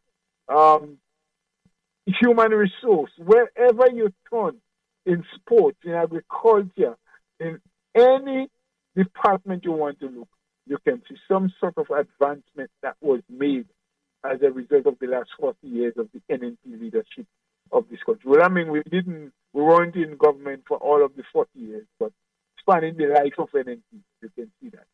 So I said to you, be proud of the party that you're supporting. Yes, there's another in office now, another party is there. We respect that. When the people speak, and let me just make that point quickly, Sheldon. I've been around with the NNP now, and on two separate occasions, 2008 and last election, that NNP had lost at the polls. The NDC took the reign of office. And I've never heard anyone in NNP, from a management or from the upper echelons of the party, start in a meeting and say that the election was stolen or something didn't go right. We always look inwards and see where we faltered, where we made the mistake, and try to take corrective action. Yes? So we are not into quarreling for power or to be in office. We believe in working and serving the people. And we believe that is what will propel us to get back into office and to once again bring some respectability to the lives of people, especially the vulnerable ones. This issue of pushing people aside and calling them needy and greedy and they get enough on the NNP, this is uncalled for. Our party says we must treat people with dignity and respect, and we want to uphold that. So, wear your green, but most importantly, make a little time. Visit us at the Trade Center on Sunday. We are there for General Council. We are there talking the party's business. We are there talking your business. We are there to give you an opportunity to speak your business, to ask your question, and for us to prepare ourselves, because remember, the General Council is the precursor that. But I think more of our opponents are calling for it more than our party supporters. But we are preparing ourselves, and we want them to know nobody pushes NNP if it's doing anything. NNP does what it knows it has to do. Sometimes it takes a little longer than other times. But we are ready, and we're moving on. I want to thank you, Sheldon. Thank you so very much, Brother Bhola. And again, our doors are always open, our windows are unlatched, and we have removed the walls. So you always have free access to the studio. Thank you, and thanks to the listeners as well. All right. Thank you so very much, Brother Bhola. You have a wonderful one. Yes, indeed. Yes. Yes, indeed, folks. We were having a conversation there with the Honorable Roland Bhola. Yeah, we were speaking with him on various issues. The General Counsel. I had to speak to him on the agriculture. Usually we don't discuss agriculture much on this program. But considering what I'm seeing now, because I'm still going to some places have the rice, but it's the kind of rice they have, eh? But you cannot find rice in most places, at least in the south. I don't know for St. Andrew and other areas, but I know like down in the south, you're not finding rice. You ain't getting that. Yeah? And you already have a problem. You're not finding ground provision. So you're not finding some fig and thing to say, well, you'll make some fig and saltfish and you ain't getting fig. Yeah? You will get sweet potato, other things, but fig and thing, you ain't getting that. All right? So definitely something is going on that has to be addressed. And we have to recognize, yes, Beryl Pass, it threw down a lot of the trees and so on. But I remember times that you actually brought in bananas from other countries into Grenada. And so maybe you had to do that for a period of time. But then that was done in conjunction with the Marketing and National Importing Board. And we know what's going on there. Folks, we're going to open the phone lines for the remainder of the program. 440-7377, 347-329, 340... 329-34, what am I saying? 3101. Yeah, those are the numbers for you to call and get on the inside. 440-7377 and 347-329-3101. Those are the numbers for you to call and get on the inside. You can also call us on the WhatsApp. Yeah, you can call us on the WhatsApp as well to get into the studio tonight. So we need to keep an eye on exactly what is going on with the Electoral Office again. You did hear our General Secretary just mention that there are some strange names showing up on the voters list. Yeah? So if you see a Barack Digovich show up on the voters list, you have to ask yourselves how many Grenadians over the years have carried the name Barack Digovich. Yeah? If you see an Igor Potupski, you have to ask yourselves how much Igor Potupskis that we had living in Grenada over the years. Yeah, so you see some strange names. We know what the general Grenadian names are, you know. Yeah, the French derived, the Irish derived, the Scottish derived, the Anglo-English derived, and so on. We know the general names, don't we? Yes, some Portuguese as well. So we know the general names. We hear that name, you say, okay, you are Grenadian, you're from St. David. You're from St. Patrick. You hear Bethel, you say, okay, that's Petit Martinique people. You know, you hear the names and you know. So when you start seeing some of these strange names, and again, you won't know if you don't do the canvas. You won't know if you are not doing the canvas. You will not know what is taking place. So you must do the canvas of the list. You must do the canvas of the list. Why you think the other side is getting afraid? Why you think they're getting scared like that? They are getting afraid, they are getting scared because they know a well-organized new national party is unbeatable. There is no political organization, not only in Grenada, you know, in the region that can beat a well-organized new national party. None. They could have all the money they want. They could bring whoever they want to run.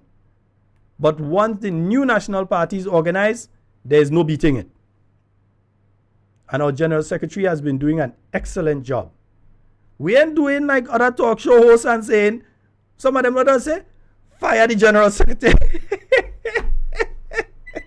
Now we don't in that. No, we ain't in that. We have a call online. Hello, good night. Hey, good night. Hi, good night, my brother. I already had a question for Mr. Bhola. I wanted to find out. I thought you would take one or two calls. No, I had him on the direct line, so I was unable to take calls while he was on. Oh, yeah, because what I wanted to ask him though, who is the representative for the St. Andrews Northeast District? Mm-hmm. When you say who is the representative for St. Andrew Northeast, the representative there is the Honorable Kate Skeeter Lois Peters? No, I mean with Northwest. I wanted to say that. For Northwest? I'm not sure. I'm not sure who is leading the work there. I know Miss Waldron is doing some work there, but I am not absolutely clear. So somebody message me and let me know who is leading the work in Northwest St. Andrew. I know Mrs. Waldron has been doing some work up there as well. Yeah? Okay. So that is why I've said to folks, if they are not sure on who is leading the work in their constituency, they can contact the main office on 440-1875 or 1876, and they would tell them, okay, contact this person or that person, because generally you have a lead, a deputy lead, contact this person or that person. They will give you the information as to where to be, what bus, etc. Yeah. Well, I can see the NMP, they are fired up and they're ready to take the country back. Can we? Yeah, brother. Just make sure you have your outfit when you're coming down. You know. Definitely, man. I'm ready to go. Yeah, man. Fire up. All right. Thank you so very much, bro. You're most welcome, man. All right. Thank you. And I think we have another caller online. Hello, good night. Hey, good night. Hi, good night. Go right ahead, caller. You're live. All right. Good evening to Dr. Kit Mitchell. And I know we are some Grenadians. We're very strong. And we are standing up ready until we get through this. And we know what we're going through is not for long. And at the end of the day, remember that the wise man build his house upon the rock and the foolish man build his house upon the sand. So if they continue to build foolishly, God knows when how to move and do what he have to do. Thank you. All right. Thank you so very much, my friend. 440-737-7347-329-3101. Those are the numbers for you to call and get onto the inside of tonight's program. I wonder, that is the meeting that they have in Washington, D.C. Why all the chairs empty? Like, what's going on in Washington, D.C. there? That is the town hall that they're having? Yeah, that seems to be the town hall that they're having in Washington. Why are all the chairs, empty? Anyhow, that is their thing. They go walk it out, Papa? Yeah, according to the elderly people, they go walk it out. We've got a call online. Hello, good night. Hello, good night. Oops. Yeah, sorry about that. Yeah, that was my mistake. Go ahead. Yeah, just the guy who called earlier on wanting to know about Northwest St. Andrews. Yes, Miss Lorena Waldron is the political leader, and Mr. Wayne James is the deputy political leader. All right, so Miss Lorena Waldron and Wayne Gibbs. Wayne James, yeah. All right, wonderful. Do you have a list of all the leads in front of you right now? Do I have what? Do you have a list of all the leads with you right now that you'll be able to? No, okay, but yeah. I remember a few of them offhand. Mm-hmm. But you gave the number, the central office could reach out to them. Yeah, so they can just contact the central office and they will get all that information. Yes. All right, thank you so very much again, sir. Good man. All right, wonderful. Yes, indeed. So yes, I was correct. Miss Lorena Waldron and Mr. Wayne Gibbs is the deputy. So you've got that information there. We say all roads lead to the Grenada Trade Center on Sunday. And we have a caller online. Hello, good night. My brother, good night. Hey, how you doing, sir? Good. All right, man. I was just hoping that with the event that is going on there with the 40th anniversary, with the main event going on Sunday in Trade Center, Although Mr. Bhola talking about the jumbo trend, that the jumbo screen that might be going up in Carriacou, I was thinking if it was possible to meet the people where they are, even though it's in an open pasture, you mightn't be getting rain or what have you, just for the solidarity to meet them on the ground. The people of Carriacou and Petit Martinique, meet them there with a luncheon or something so, and boss it up. Yeah, Okay, I that's my understand. piece for tonight. I understand where you're coming from. Thank you so very much, caller. All right, have a Alright, great wonderful. one. Yes, indeed. So he's saying if they're coming down, meet them by the boat, man. Meet and greet them by the boat and thing and bring them down. That is if you have a contingent coming. But we understand the challenges that our friends and the family in Carriacou and Petit Martinique are facing at this moment. Yeah, we understand the challenges that they are. I mean, if you have not yet been to Carriacou, if you go now, you're seeing it when it's nice. I was there roughly about 2-3 days after, and believe me, even at that time it was even better than when it just but yeah, so it is important to do that. Folks, 440-7377, 347-329-3101. Those are the numbers for you to call and get onto the inside of tonight's program. Yes, indeed, you can also call us on the WhatsApp, and that's 440-7377. You can give us a call on the WhatsApp. So again, General Council taking place on Sunday. Yeah, at the Grenada Trade Center. Find yourself there. And we going down in we green. Yeah, we making sure that we have on we green. Yeah, nice. Indeed. All right, yeah, 440-7377-347-329-3101. And folks, want to remind you all to continue to make your contributions towards the Simon family. Why am I not seeing my paper with all the numbers and so on? I got to call the numbers and them off differently. Yeah. So, let me just get the numbers here. So for Dr. Julie Dubois here in Grenada, you can call her on 405-6111. Let's remember that one off the top of my head. So 405-6111. And for those of you up there in the US, and so you could contact Kathy Albert in New York, Kathy Albert at 347-262-6818. And let me write it down here so I could, 347-262-6818. All right, we get people go come and tell you that you're thinking your number wrong and all kind of thing. Yeah, they'll come and tell you thing. They afraid numbers and all kind of thing. When they get numbers, so they cry now. Yeah, that's why Jenny give them some serious numbers. Yes, and you can contact Nurse Wendy Ann McGuire at 917-602-1476, right? So that's 917-602-1476. You can contact Nurse Wendy Ann McGuire. All right, so we're trying to see what we can do and by what time we can do it for the family out there in Simon. We know the situation, we know the story, we know the heartache. If you don't know it, well, just go back to last week Monday program and you go hear it plain and simple. You're going to hear about it. What has been done to that family. For the two daughters and the mother. Remove the autistic 9-year-old from the seed program and still refuse to give housing assistance after burial. Yeah, still refuse. And we're not saying that they should have built a house for them already or so, The family asked for a tarpaulin, even that, they refuse to give them. Like some of them are tarpaulin pack up in their home. They got tarpaulin and they have it pack up in their home. And while they have the tarpaulin pack up in their home, it have people out here wetting. But what you expect? These are people that say tarpaulin does last 15 years and all kind of thing, and 13 years and 20 years and all sort of thing. Do they say tarpaulin does last? Yeah? Let me get all your touch again, man. Jason Joseph, Big J does say, I want to fall. Me, I want to fall. Well, let's just get in a piece, eh? The pan sing. 440-7377, 347-329-3101. Easy for the new PM in the city. I say this man is a magician with his golden pen in his. And we have a call online. Hello, good night. Hello, good night. Scott. Hey, what's up, bro? Scott. Hey, how you doing, sir?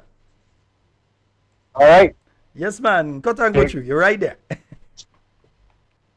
You gotta listen. I really enjoy your program tonight. From start, I talking to you now. I mean, you start off nice. Your music, I like. The one before the last song, which you say is the anthem of the. Yeah, it's a jingle for the 40th. Yes.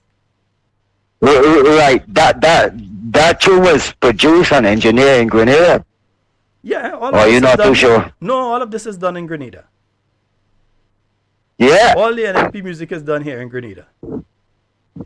Great, man, great. Because let me tell you, I like that tune. Yeah, man. It's nice, and the one that you played after that. So, Sheldon, I ain't gonna take too long. Because I realize sometimes, listen back to myself, which I do, that I sometimes take a lot of your time. No, but you go ahead. No, listen, Sheldon. You see, tonight, with Mr. Bhola, Roland Bhola, that's what I'm talking about, intelligence.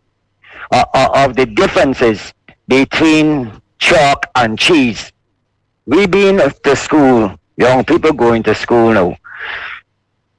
And you know, I am talking to you about something completely different to what I really call you to talk to you about. Because the generosity of the program of intelligence, the learning the basics, the things. This is what I call you about. You see St. David's Catholic School that got a big price tag and things. Decide which is which. Because they got $90 million on a program, you understand, from the Caribbean Development Bank. Decide how much you spend in St. David's, because there's a bid out now. If you don't, maybe you didn't see GVN tonight, but there's a bid out now. You understand? And there's a lot of things, but there's certain things I'm going to tell you something and I'm going to hang up, because I don't intend to take too long. But you see the whole situation, and what Mr. Bhola even spoke about, having something, there is a watchman thing. Now you promote all the time, which I agree with you. Watch the books. You watch the books, you see what it is. Now you see what it is. Sheldon, you got some kind of outside interference to deal with what is coming. Otherwise, with the technology that we have today, there is people that can get things done. And A is not A and B is not B. Deal with the mass, I'm telling you. I am looking on as an outsider, and I can see, if you don't watch yourself, A is not A and B is not B. Congratulations. I am glad to see a lot of movement now. Got to expose the truth. And if they're lying, they're hiding. When Deacon is out of the country, he does what he wants to do. Speaks very well in international forums, just like Mayor Murray from Barbados. Speaks very nice in international forums, but they won't come to the nitty-gritty. It doesn't add up. There's a lot of things that is not adding up. You understand? I would like to speak to you, I mean, as a person to a person. And you can relate, I relate, and then you think. But on a program like this, I can't do it. But one thing I can tell you, you're a genuine person. You got sincerity and things in your heart for genuine things and people. And that is what the NNP about. And I hope to God, when the next election call, that not one Grenadian put down something for this government. Because any Grenadian that could put an X behind this government is an ignorant Grenadian. Have a good night, Mr. Scott. I think I talk a book already. I done. All right, my brother. Thank you so very much. Have a good night. Yeah. All right, thank you. All right. No, I think people vote for various reasons. There are people who may vote for the NDC because they have a family member who is running or who is part of the system. Yet people might do that. I want to follow. They might be friends with somebody running and decide to give their friend a vote. I wouldn't say that they're ignorant or so because of that. For the new PM in the city, I say this man is a magician with his golden pen in his hand. See me waiting for miracles, but all I get in is basket and brambles. With lawyer tactics so he could deceive, cause we so gullible and so naive. By the stroke of a pen, massive increase in salaries. They were broke, so no more money worry. By the stroke of a pen, a whole family on the breadline. A special need child, he was only 9. By the stroke of a pen, embezzlement in lotto, so you had to make Laco go. By the stroke of a pen, the bus flies in helicopter to see kayaks wet in rainwater. The pen never drink, the pen never smoke, but somehow that pen catch a stroke.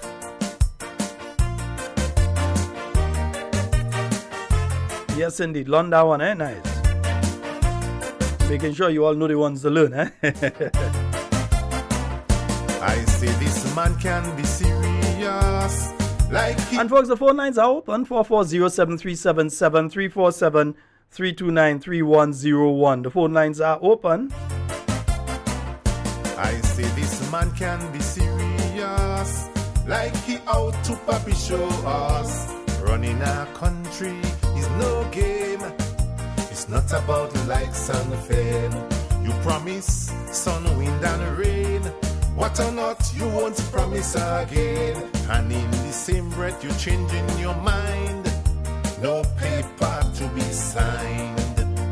By the stroke of a pen, free money in GDP, but you must be in certain category. By the stroke of a pen, Chinese houses were snatched away.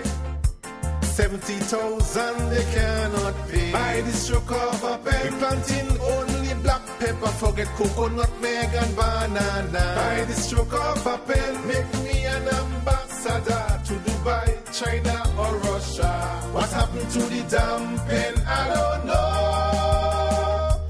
Maybe the ink just stopped flow. Yeah, that is all only game for tonight on that one. I'll go get the rest of it tomorrow night. Yes, indeed. Again, 440-737-7, 347-329-3101. Those are the numbers to get on the inside. And a caller did mention the St. David Catholic Secondary School. One of the things I can say in relation to that particular school, I know that the school is one of the schools that I believe is more or less controlled by the church itself. There were attempts to move the school previously that were resisted to move the school from that location. And so I think I would like to hear what was said on GBN before I say any more in relation to that issue. And I've got to speak to my good partner, Ollie, as well. Yes, I have to speak to him first before I say more in relation to that one. Somebody is telling me the name is not Wayne Gibbs, it's Wayne James. Yes, Wayne James is the name of the person up there in St. Andrew, Northwest. Yes, so they're telling me the name is Wayne James. 440-737-7, 347-329-3101. Folks, remember, we're heading out in our numbers. If you do not know who to contact within your constituency in order to get to the activity on Sunday, contact the main office of the New National Party, the Secretariat, at 440-1875 or 440-1876. So you can call in the morning, anytime after 9. One of the ladies there will answer and you'll be able to get the number, the name and the number of the person for your particular constituency so you could contact them and organize to get on down on Sunday. Yeah? Wow. And you know, it's going to be interesting to hear the history of the party on Sunday. Because the New National Party has been a party that faced successfully many challenges over those 40 years. And we're speaking of things as having to rebuild Grenada after the implosion of the revolution, and then you had the US invasion, and being the party that came into office 1 year later with the responsibility to rebuild Grenada at that point in time. And guess who they put in charge of the rebuilding part? The same political leader of the party now. The person is the political leader of the party right now.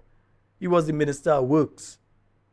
When you had many communities in Grenada that did not have electricity or running water. Many areas in Grenada did not have electricity, they did not have running water. And many people will tell you, it's Dr. Mitchell, bring water up there. It's Dr. Mitchell, bring light, electricity. And we say light, but electricity into those areas.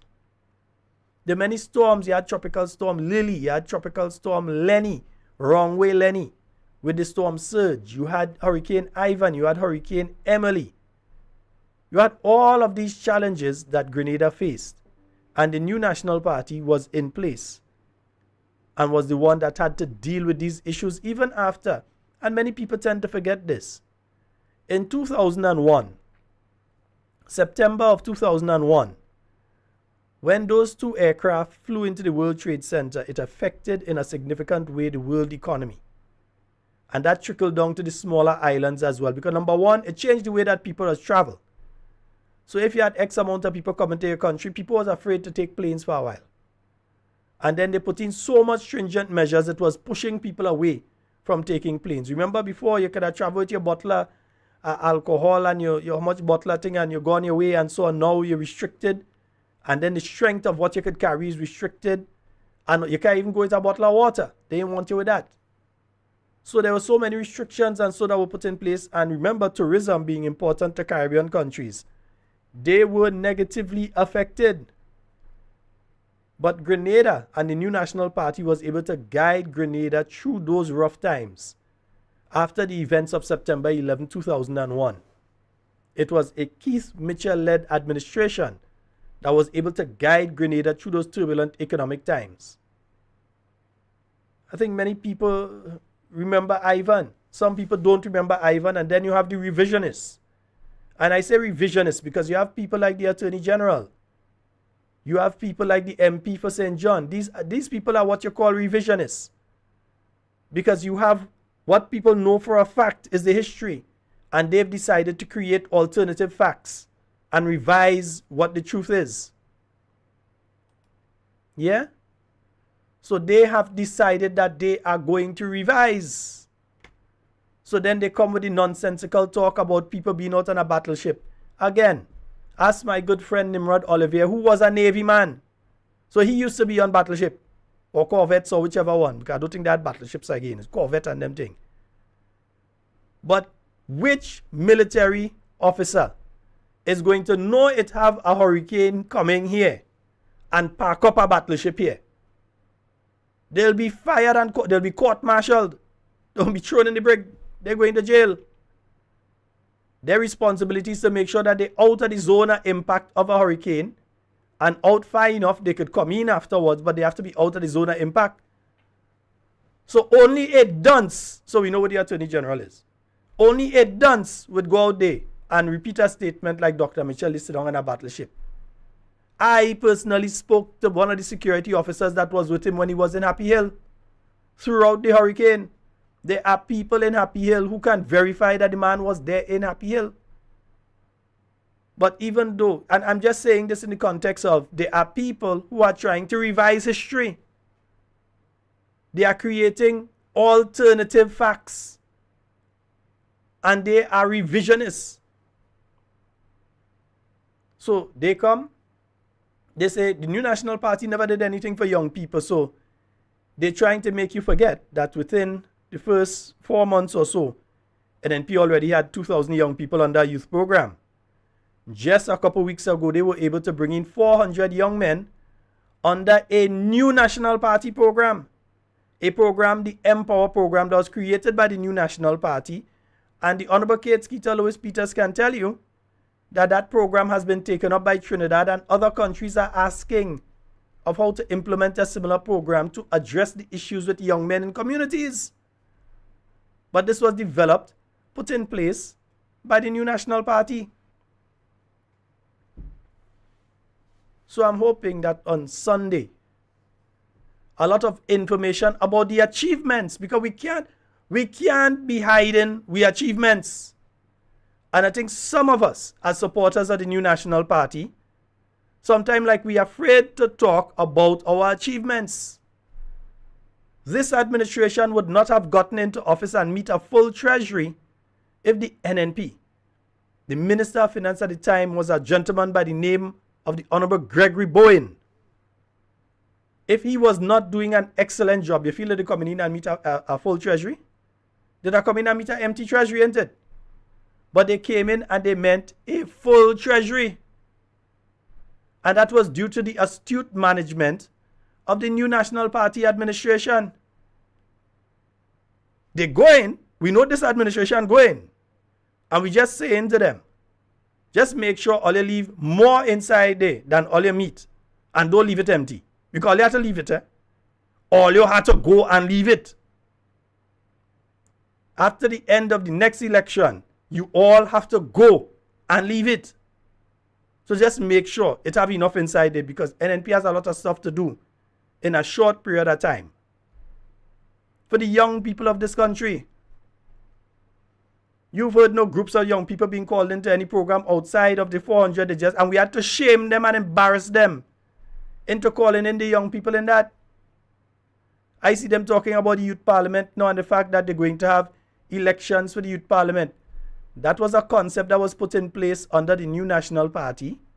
I remember Mr. Royden Bihari speaking about that, Mr. Norman Gilbert speaking about that, Honorable Keita Lewis Peters speaking about that, Honorable Senator Cox speaking about that. About instead of just having a youth parliament, that you vote for the representatives there. So the documentation and everything was put together, but then you was hit with COVID. And remember, we had elections coming out of COVID, so you couldn't go into that deep with it. So now they've come, they waited 2 years and they come with it and trying to put it forward like if it's something that they create and something that they do. They lie.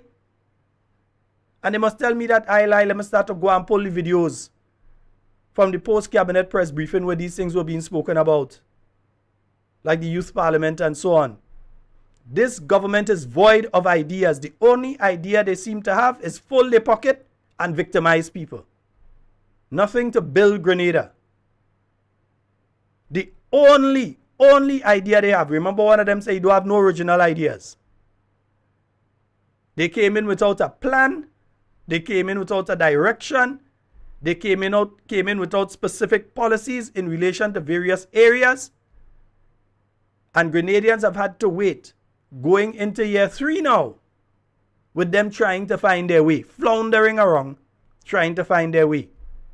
And when you point out to them and you give direction, they want to say that you don't like them and you're cussing them and so on. But when you're giving direction, they don't listen. If you continually talking to your child and talking to your child and talking to your child, they don't listen. And some kind of punishment does have to come. So folks, the punishment is going to be on Sunday. I want to see you all come out in your numbers. I want to see the bus. I want to see the truck. I want to see the van. If an excavator had to come down, bringing some of you all and all leg come down. If a flatbed had to come down, bringing down some of you all, let it come down. But I want to see you all come out in your numbers.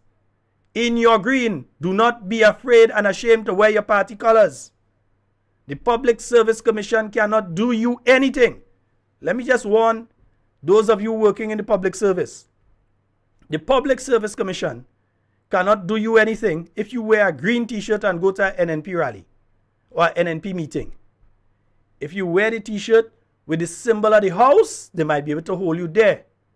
But if you just wear a green t-shirt with no marking on it, they can't do you nothing. Know the law. Know your rights. They cannot do you anything for attending an NNP meeting. Know the law. Know your constitutional rights. So you could put on your green t-shirt or your green polo shirt or whatever and you come down to the Grenada Trade Center. They can't do you nothing. And we have to make them know, you know. If they think there's a situation that they go do you something and we go hush, they have another thing coming. Grenlec workers give them so much pressure that to run and take back the 2 people. Let them interfere with any all you. I expect to see you all coming down on Sunday. It's your constitutional right. And any government that denies you your constitutional rights, you know what to do with them when the time comes. Folks, that's all the time we have for Talking Points tonight. It's been wonderful being here with you. And in everything you say and do it safe and secure. I want to be speaking to and with you, and definitely not about you. I am out. And no, I can't go with one of them again. So I go have to go out like this tonight, man. Wave your hand. Big up Jesus and wave your hand. Too many minds behind me. Talk to me tonight. Too many trials are true. I said too many tales tell me to remember. Come on, man, wave your hand. There is too much to give. I want to sing it again. To Lord, too many miles behind me. No matter what you go through, too many trials